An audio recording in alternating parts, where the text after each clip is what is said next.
Welcome to the Australian Hiker Podcast, Australia's longest running hiking podcast, downloaded over 1.2 million times worldwide and providing you with an Australian perspective on all things hiking. We're your hosts, Tim and Jill Savage, coming to you from Ewan Country. In today's episode 329 of the Australian Hiker Podcast, brought to you by Whipper, Australia's pack manufacturer, we talk about the Gulaga Mount Dromedary walk on the New South Wales south coast. We hope you enjoy. If you'd like to help support Australian Hiker and this podcast, there are a couple of ways that you can help us out. Firstly, by subscribing on your podcast host of choice so that each episode is available as soon as it's published. And if you have the opportunity, leave us a 5-star review. Another way to support us is go to the Australian Hiker website at www.australianhiker.com.au and click on the supporters page and buy us a coffee. You can do a one-off donation or become a monthly supporter. All donations are greatly appreciated and help us to continue producing this podcast and blog. Now let's get on to today's episode.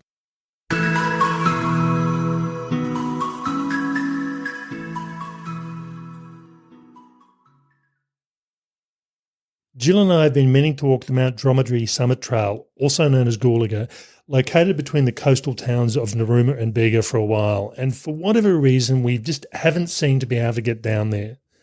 In fact, we actually realised we hadn't been in this part of the coast probably for about 5 years. I think it was probably a bit longer than that, yes. So while this trail is easy to navigate, this walk gets the heart pumping, being almost an uphill walk from start to finish, which might seem obvious, but strangely enough, you do have a decent downhill descent just before the summit. But overall, it's pretty much uphill. We didn't have any preconceptions about this walk, but came away surprised at the solitude we found on this trail, even when coming across a number of other hikers, both behind and in front of us. In this podcast episode, we bring you a series of on-trail recordings to give you an idea of what to expect and offer suggestions on how to get the best of this walk. The following short recordings were undertaken at the start of the day and carry on through the entire walk, finishing off when we got back to our car 5 hours later. It's 8:10 on Sunday morning of the October long weekend, and the daylight savings time has just kicked over, so we're up slightly earlier, which is not a bad thing, given that today the forecast temperature is going to be 29 degrees. We're staying in Bateman's Bay, and we come down to Tilba on the southern New South Wales coast, which is about an hour or so's drive, to do the Mount Dromedary or Mount Gulaga Summit Walk. This is a walk that's been on our radar for a number of years, and it's really one of those things. I mean, it's not the sort of thing you're going to drive from Canberra to do on a single day. It's just you need to come down and spend the weekend down here. And the weather was just good, so we just decided the time was right. It's been an interesting trip down. We haven't been down to this part of the world for quite a few years, actually. We used to come down here very regularly on this road. And we were talking about the road needs probably repaving. We're too used to the Hume Highway and having a decent sort of road through New South Wales. But lots of little towns. And if you're looking at doing the touristy sort of stuff, there's so many little towns along this part of the coastline that you can stop in and do all sorts of things. This walk is, again, this is before we start the walk, but we're aware it was a summit walk, so we've been doing a bit of research online, and it surprised me really at the lack of information. Couldn't find it on the New South Wales government website, New South Wales Parks website. And when you do go online to have a look at the Gulaga National Park, it's just a map with very little information on it. So you have to rely on blogs or tourism sites to give you that information. And the tourism sites do tend to be a bit sparse on what's available. So looking at a few different sites, this walk is somewhere between 14 and 16 kilometres, and I'm getting both figures being used. The ascent from the base, which is roughly about 40 metres above sea level, is around about 750-ish metres. So it's a steep sort of ascent, as in Not steep, but there are some steep sections, but there is a bit of incline, and then coming back down, it's pretty much all decline. My understanding is that this trail is all pretty much on fire trail, but I'll see what happens when we get on there. And this is probably one of these reasons that we do these podcasts and do these reviews, just so you can get a good indication of what these walks are like.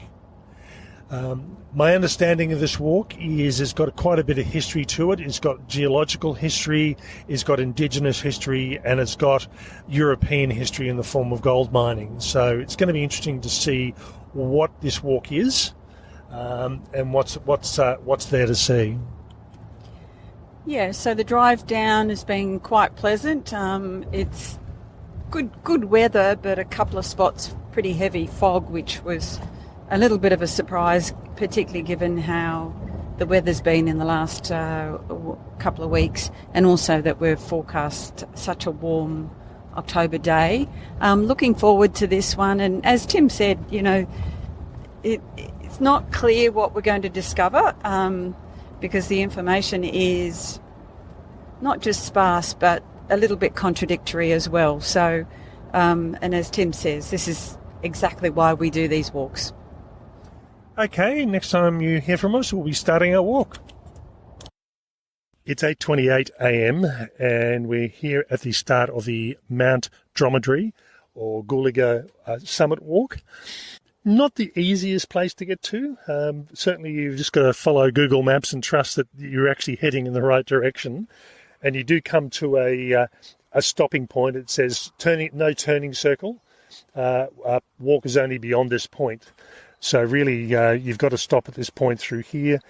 And at this stage, if you're trying to turn your car around, this is the obvious point to do it. Yeah, it's a little bit tricky, and there are so many gates to properties. It's a little bit difficult to find a decent spot to park, particularly if you're trying to keep the turning circle free. So, you just need to judge it, I guess. Yeah, I think if you came up here with a group of 20 people and you had 10 cars, that would probably be a bit of a problem. So I think get here early in the morning, which is not a bad way to do it anyway. And for us, we were trying to avoid the 29-degree temperature later on this afternoon. So looking forward to it. We've been going for an hour and 5 minutes, and we've just stopped on the side of the trail on a convenient log that was dry, just for a bit of a break.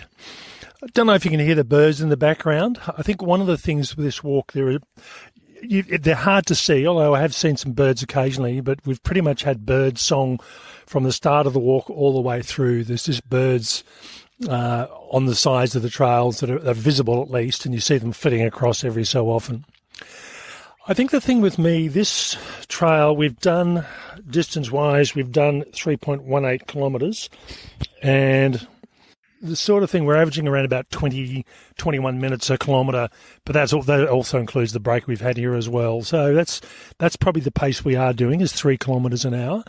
It is a steady incline pretty much all the way up, with a couple of flat areas, where the track's been graded, or there's some runoff points. Now, if you did this walk after a week of heavy rain, you would get wet feet. There's definitely some runoff points that are where the gullies hit the track. In some areas, they've got rock across the road, so you're not going to get bogged. I think this trail is not publicly accessible. It's a fire trail. And I think it's actually not a bad fire trail. Decent four-wheel drive, had no problem at all getting up here. But as I said, it's not publicly accessible. Yeah, not to drive. It is uphill. So that 3.185 kilometres has all been uphill, and some quite, steep bits.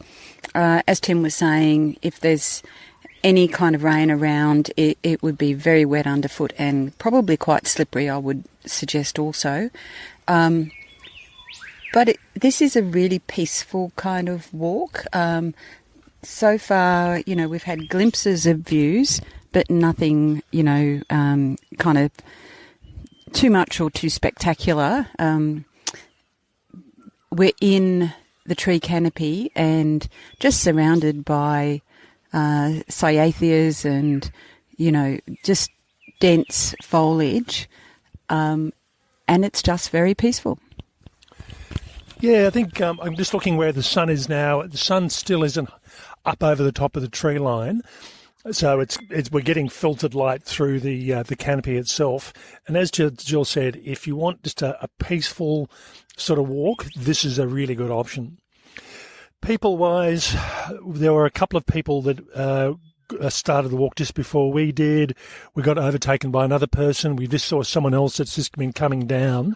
So it looks like it's one of those walks that the locals use this as their weekend fitness training. Yeah, that's what it looks like. We did see one guy run, but we don't know if he's running up the top or he's turned off into one of the houses. But yeah, it's a lovely trail. It's not one of those fire trails that's open and dry. And as Jill said, if it is raining, it has the potential to be a bit slippery. So use footwear with good traction on it. I think that's pretty much all you would need. Maybe some walking poles under those conditions. Tim's using his walking poles going up. I'm not. Doesn't seem to worry me too much in terms of the climb that we've had so far. Okay, we finish our tea break and we head on. We've been going for 1 hour and 42 minutes, and we've also done 4.7 kilometres. And we've just reached, I suppose, the saddle is probably the best way to describe it, because the fire trail then goes up and over this area, then down the other way, and then it cuts off onto the Rainforest Summit Walk. If you have a look online, you'll find some older reviews of this walk from sort of 8 or 9 years ago, and they do talk about a steep option, and it does show it here on the map, but it looks like you can see where it goes to just off to the side of the trail itself, but it's been blocked off. There's been logs put in the way, and it looks like they're trying to discourage people from using it because apparently it is fairly steep and also fairly slippery and it's not doing the environment much good. So the rainforest walking track, a bit longer, and that might explain the difference between is this trail 14 kilometres or 16, and we'll find out when we get to the summit. This little summit area, or the saddle area, there's a picnic table, an old one, timber, but it's still quite usable. There's an information centre that talks about the history of the gold mining, the indigenous history, as also the natural history as well. And there's a composting toilet, which they obviously bring a truck in here and clean out every so often. So it's rare to find a toilet on a walk like this. And again, it's not at the trailhead, it's at the summit, which is probably when people need to use it. And it means you're not having toilet waste scattered all over the summit, which is a good thing, given this is a traditional area for the local Indigenous people.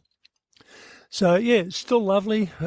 We are seeing people. We saw the runner that ran up the hill and was running back down the hill.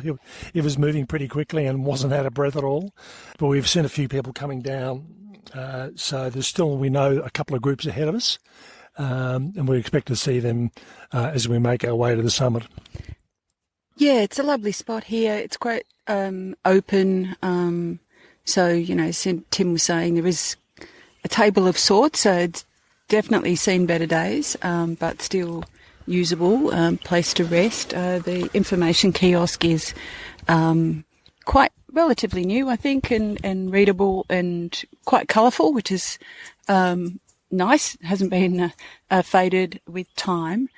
The trail to the summit looks similar to what we've already been on. There was a little bit of a shift just after, I think about probably 3.5 kilometres in, and it was still uphill, but probably a little bit smoother underfoot and, not as steep. That was certainly my impression.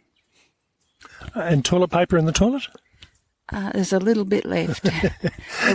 There's still toilet paper there, but there's, probably, quarter of a roll and no replacement. So, yeah, always bring your own. Okay, we'll just spend a couple of minutes here and then we'll head on. We're here on the summit of Mount Dromedary, Gulaga on the New South Wales south coast. We weren't quite sure what the distance was going to be, but from the car park to here is 7.18 kilometres. So it's going to end up as 14.36 kilometres, give or take, by the time we get back to the car. So not 16, like some sites say, but closer to just a bit under 14 and a half kilometres. We're at the summit, and this is one of these summits where you don't come up here for the view. They'd have to do an awful lot of logging to get rid of the trees. You can see the ocean off in the distance, but you can't really see, views across valleys or anything else. I don't know if that was the case 100 years ago, because apparently they used to gold mine up here. And good luck to people who are willing to come up to the top of a mountain to mine gold. It's a bit of a walk to come up here to do that. Yeah, I'm sure they probably bought bullocks and carts or something up here to make it easy. This really is a lovely walk, forgetting about the fact there's no view at the summit. Well worth doing, really peaceful, really relaxing. We've come across a number of people going up and going down. They're spaced enough that we've pretty much had the trail to ourselves, except when we pass somebody. Really lovely. So, really enjoyed it. Now, I did say that this part of the trail looked quite similar to what we had already experienced. I need to scratch that. It was initially, but slightly narrower, with quite a bit underfoot leaf litter, which made it a little bit softer to walk on. And then it got steep and rocky, and it was a bit of a climb on, it's probably about the last kilometre or so. So it is worth the effort to get here, but you just need to be prepared for that last leg. Now, when we last talked, we just left that toilet facility and the picnic table, and we pretty much had a slight bit of uphill. There was a lot of flat. We hit a sign that said rainforest, and that's when the vegetation really changed and the temperature dropped a couple of degrees. And then we started going downhill and downhill and downhill, knowing full well we're going to have to come back up again. And we did come back up, and it was a climb. Yeah, but the vegetation really did change. So it's almost like a walk of two halves as far as vegetation's concerned. Yes, you have rainforest plants lower down, but this is very much a rainforest sort of area as far as the definition's concerned. But I'll have a little rest up at the summit, and then before we head back down. Yeah, we need a little bit of water and some energy bars to make it down, but I think down's going to be a little bit easier. I will get my walking sticks out for the rocky piece. I think that would probably be a little bit helpful. It's quite powdery, dry in that section, so easy to slip. So we'll see how we go. I was going to say, apart from the bird life we can mainly hear in the background, Jill did see a wallaby hop around, and we are hearing wallabies in the background. You can hear sort of branches cracking, and there's no hikers coming up, so there's just wallabies in the background just moving through the bush. But not so much for animal life, more for bird life, and again, more for just the experience. Whipper is an Australian designer and manufacturer of ultralight packs based in the Blue Mountains town of Katoomba, and manufactures the best purpose-built performance packs for use in hiking, mountaineering, climbing and canyoning. Leveraging Australian design and manufacturing experience built up since 1981, Whipper uses the most advanced materials available with a minimalist approach that ensures every element serves a purpose. In doing so, they strip away the unnecessary to focus on what truly matters, which is functionality, durability, comfort and performance, to create packs that, in Whipper's words, are lighter, stronger and better. So if you want to experience your ultimate hiking adventure, then get yourself a Whipper Ultralight Performance Pack designed and built in Katoomba, Australia. We're well and truly on our way back now. We've been going for 3 hours and 57, and at the moment my GPS is saying I can't get a signal through all the trees, so I'll have to wait until we're back out a bit more in the open to see the distance we've gone. But as I said, the walk's supposed to take 5 hours, and it's 14.36 kilometres by the look of it. So the downhill section or the return section is definitely much faster. So Probably the slowest bit of the whole trip, at least for me, was coming back down from the summit to virtually the main trail, because you were just picking away through over little rocks and logs and things like that. And once we're onto the trail proper, managed to speed up quite dramatically. And I think, we're back on the fire trail. We've gone past the toilet facilities and the picnic table. We're on the main road and we're moving fairly quickly. So it's not going to take us 2 hours and 40 to get back. I think it'll probably be reasonably close to 5 hours by the time we do get back. I am taking a lot of photos and a lot of videos, and that certainly slows the process down. But by the time I put my camera away, Jill's sort of 70 metres, 80 metres in front of me. Yeah, so it has been a good downhill run. Still quite peaceful. A few groups going up, and one person went up and came down and overtook us. So that was sort of interesting. They're well and truly gone now, but yeah, just lovely. Actually, coming downhill, you get a better sense of the views. So you do get, glimpses between some trees every now and then, and you have to remember to look up. Obviously, when you're going up, you don't tend to. It's, on your left-hand side, you don't tend to be looking in that direction, unless you're stopping and then, turning around. But definitely coming down, you get a much better view, and a much better sense of the height and the expanse of this mountain range.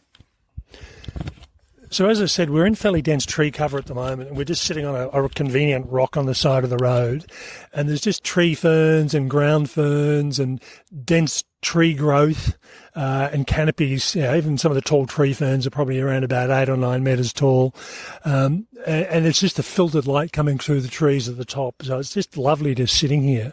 We had a couple of areas where some big trees had fallen at some point, and you end up within full sun. But for a lot of this walk, you are walking in a bit of a tunnel, and it's really lovely. It really is nice. Yeah, I must admit I enjoyed that, and have taken a few videos of Tim walking through the as Tim said, the tunnel, which is really quite nice. That's probably one of my favourite things about walking in the bush. It's when you get that canopy that just touches from either side, and it's just a magical kind of sense. Okay, we're just going to sit here and have a snack, and then we'll head on. I think probably, worst case, I think we're probably about an hour away, but I think the way we're moving, it might not be as quickly, as far away as that. Talk to you later. It's just after 1:40, and we're back at the car park, and all up, the walk took us 4 hours and 54 minutes. So it was roughly 2 hours and 40 minutes to the summit, then an hour and 15 minutes to get back. Now, we did have a lot of stops, a lot of breaks, was taking a lot of photos and recording the podcast, so that certainly added up. But the return journey was definitely much faster. There's no doubt about that. Yeah, it was a little bit hard, though, because legs are tired, and, going downhill is always a little bit of a challenge, and it is all downhill. But as I said before, you could look up and you could, see the views every now and then, and that kind of kept you going. I saw a baby tiger snake on the way down, moving very slowly. It had obviously just been in the shade and hadn't quite warmed up yet. No real hurry to get across the pathway. Even having said that, though, even though by the time I got my camera out, I didn't get a decent photo of it. It was more the back end of it. But yeah, given it was a tiger snake, I was keeping clear of it anyway. But this is the first snake I've seen since December 2023. So I seem to go through stages where I see them and then I don't. The walk back down, as I said, much easier because of the, you're able to stride out and get along. Some of the downhill sections were a bit steep and they slowed you down. And it was starting to warm up, although the forecast today was supposed to be for 29, and the weather app is telling us it's 19.9. I don't believe that. It is hotter than that. Yeah. Well, we've been exerting ourselves for almost 5 hours, so yeah, it'd be interesting to see what it's like. So in this next section, we're going to talk about some details on this hike and what you can do to get the best out of it.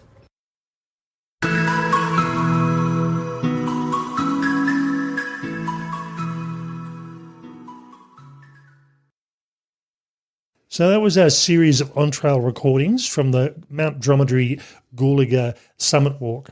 As I said in the introduction, this trail was a bit of a surprise. We knew it was a summit walk, so we expected to be going uphill. We knew that the summit itself was pretty much treed in, so it's not one of these summit walks where you get panoramic views. At best, you can see the blue ocean through the trees, but that's probably about it. That's right. So yeah, don't go do this walk expecting to have spectacular views of this part of the coast. You do get views, but just not from the summit. For us, as I mentioned, really it was about the solitude, and that really did surprise us. When we got there were two groups already ahead of us. One group arrived just as we were getting ready and walked off before we did. And then coming back, there were also a number of other groups coming the other way. And don't forget the runner running up the hill. Yeah. And then, Why? There was a runner that ran the entire way up and ran the entire way down. So he was certainly fairly quick, and we were probably only about a third of the way up when he came back down again. So yeah, he was doing pretty well. So it is surprising because normally once you get a lot of people doing a trail, you think, okay, solitude is not a word you tend to associate with us. But we were far enough away from the highway that we couldn't hear any traffic. There was no farm noise or any other noise. It was just natural sounds. And I think that's what created the feeling of solitude. The other thing that I think contributed to that as well was, to a great extent, we were almost walking through a bit of a green tunnel. Yeah, that's right. There were a good dense tree growth on both sides of the management road.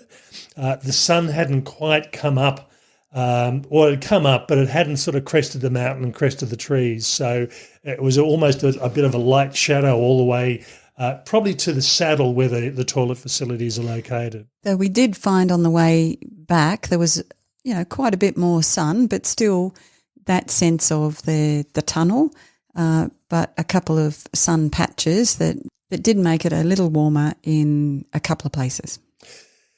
So as we walked up the trail, this is a management road for most part. It narrows down. When I say management road, you could quite comfortably get a small truck or a four-wheel drive up there. I'm not so sure about a small truck, but just a 3-ton truck or something would get up there. But that's a crazy driving thing. But once we got to the toilet facilities, which we'll talk about at the moment, the trail did narrow up a bit. So it looks like it had been designed for those larger quad bike looking things that they seem to be on all the farms these days, rather than being, you could possibly get a 4-wheel drive to a part of the way up, but then you definitely would run out of space. And then the very final summit ascent really is walking, and that's right. So the road itself had been graded quite well, so it wasn't full of deep ruts, but it looked like it had been graded to deal with a fair amount of water. So there were some humps that had been put in on a number of places on the way up, and with some shallow drainage dishes behind, obviously to divert the water coming off the hill on the upside and to take most of the water away. There were a couple of sections that there had been some rock put in place. So again, even if the water was running across, you could still keep reasonably dry. And I think that's an indicator of the kind of tread that you might find in wetter conditions. I think there would be quite a bit of water and some, wet and or muddy spots.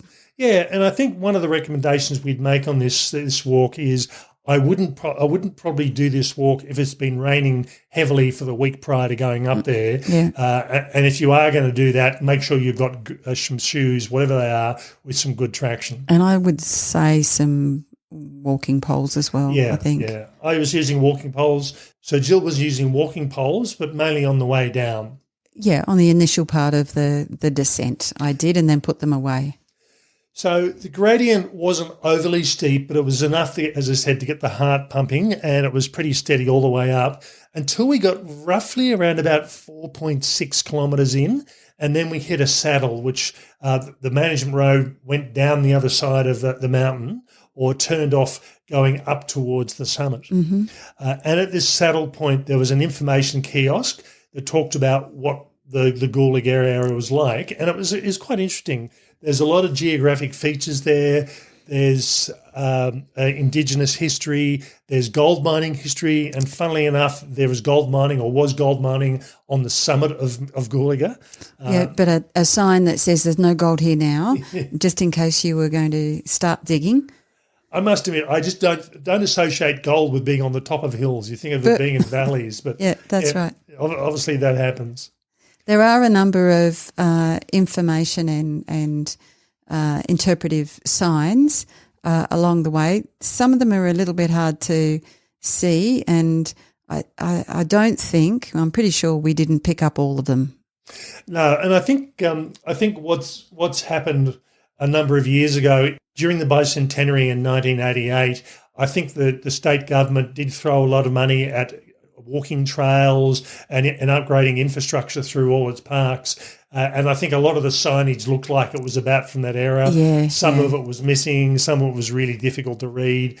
But if you got good eyesight, you'd probably be able to pick up some of it. And you're not so exhausted.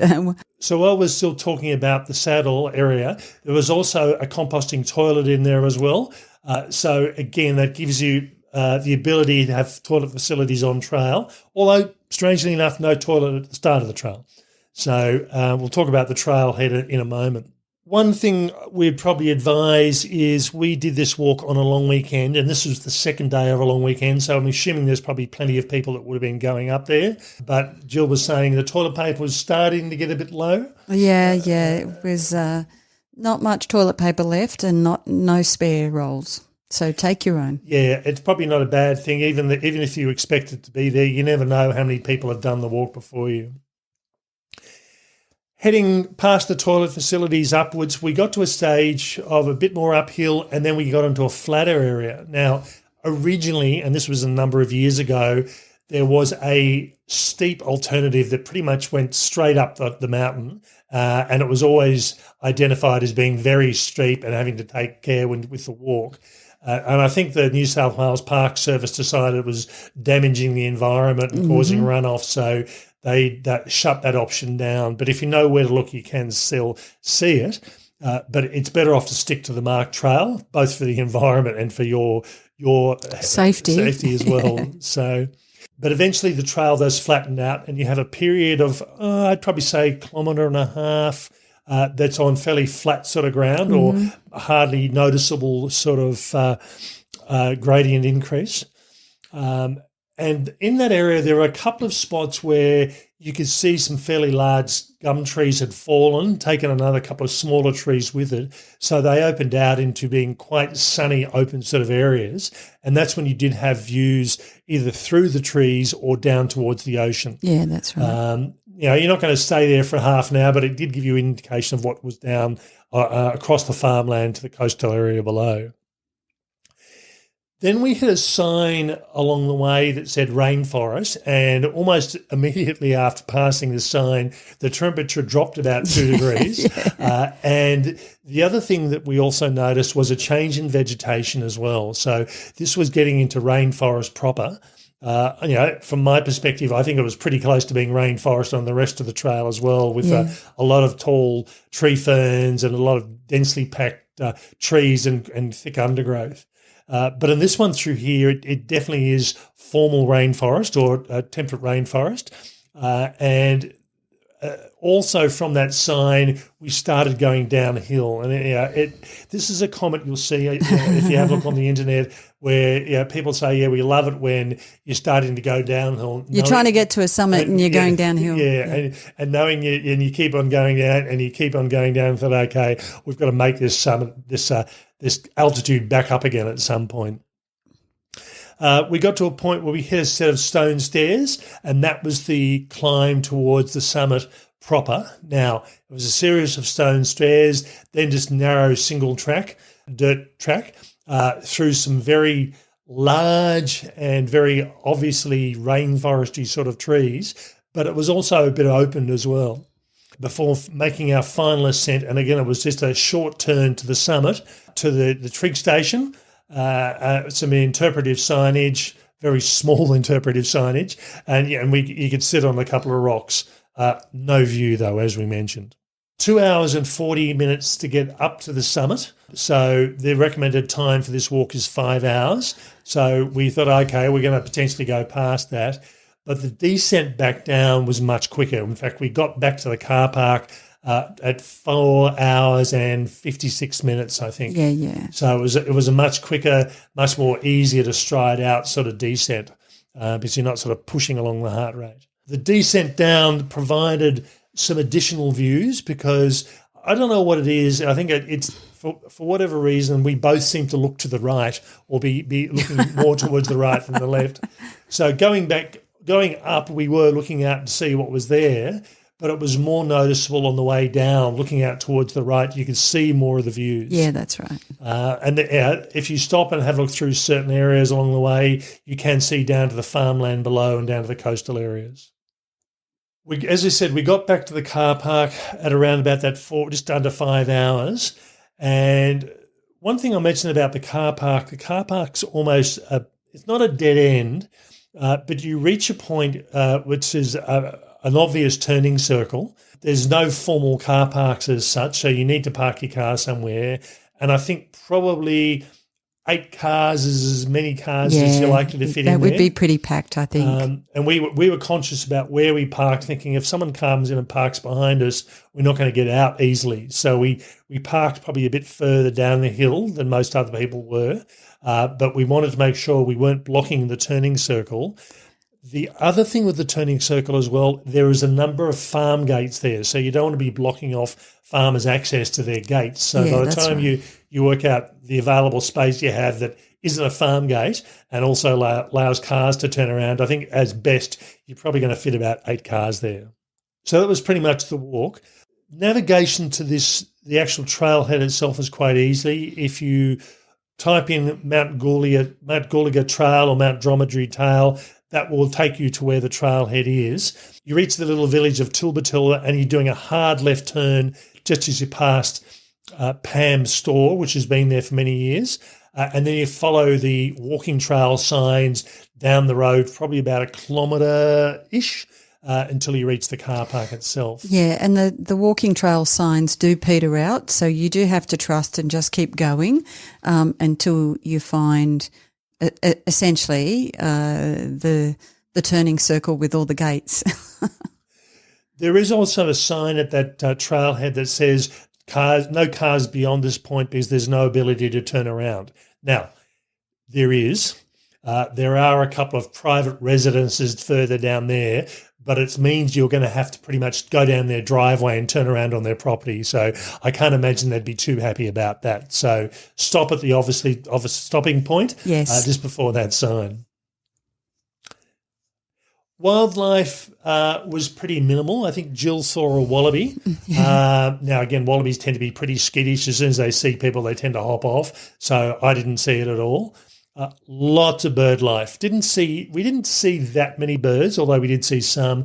We pretty much had bird song almost the entire way up and down the trail. And loud, and very, very prominent. So, and you know, a range. So it was actually, that was probably the thing that, you know, added to the peacefulness of it all as well, I think. Yeah, I think when you get that much bird life for going around, you think, okay, we're in the bush proper. We're not just on the Relax. edge of it. So, yeah.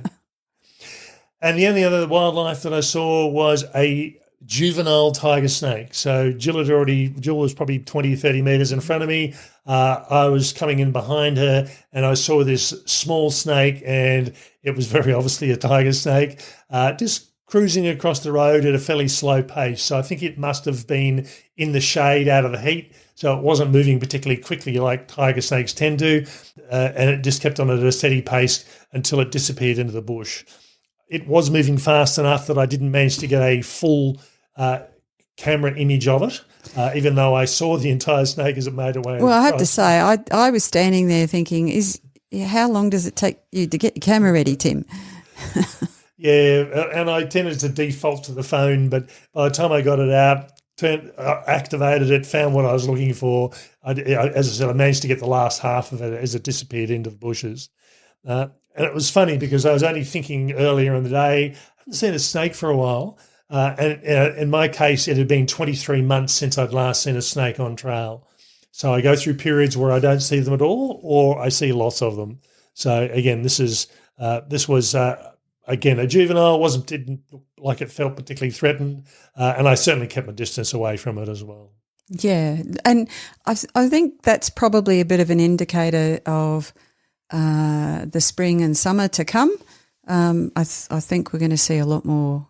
Just have a sense we're going to see a lot more snakes this season. There were also a number of flowering plants about, and including one in almost at the start of the trail, and I can't remember the botanic name, but the common name is warty Ziera. Yeah. Because apparently it has warty nodules on the actual growth itself. Yeah. And it's funny, you stick his face into the flowers, nothing. But the whole air just smelt of honey. Yeah, that's right. And apparently this is an endangered plant, and it's I believe there's only 1,300 plants in the wild, and I'm guessing there's probably a fair number of them were located in this particular area. So, but yeah, it was just the right time of the year for it to be flowering. So if you're doing it in that sort of early October period, you're likely to come across that as well. So overall, really good walk. We rated it as a difficulty of 4, but it could have very easily been a 5. If the navigation had been a bit harder, I probably would have rated it as a 5. But again, navigation was pretty easy. So well worth doing. But for a lot of people, getting there, you're either going to be driving down from Bateman's Bay or Narooma, or driving up from Bega to get there. So it probably does mean it's not just a day trip. It's probably going to be an overnight trip to actually do the walk before you head back home again. Okay, that's all for this episode, brought to you by Whipper, Australia's pack manufacturer. We hope this encourages you to go through and do this walk. It certainly was something from our perspective. It's one of the best walks we've done in a long time. That's all for me. Bye for now. And bye from me.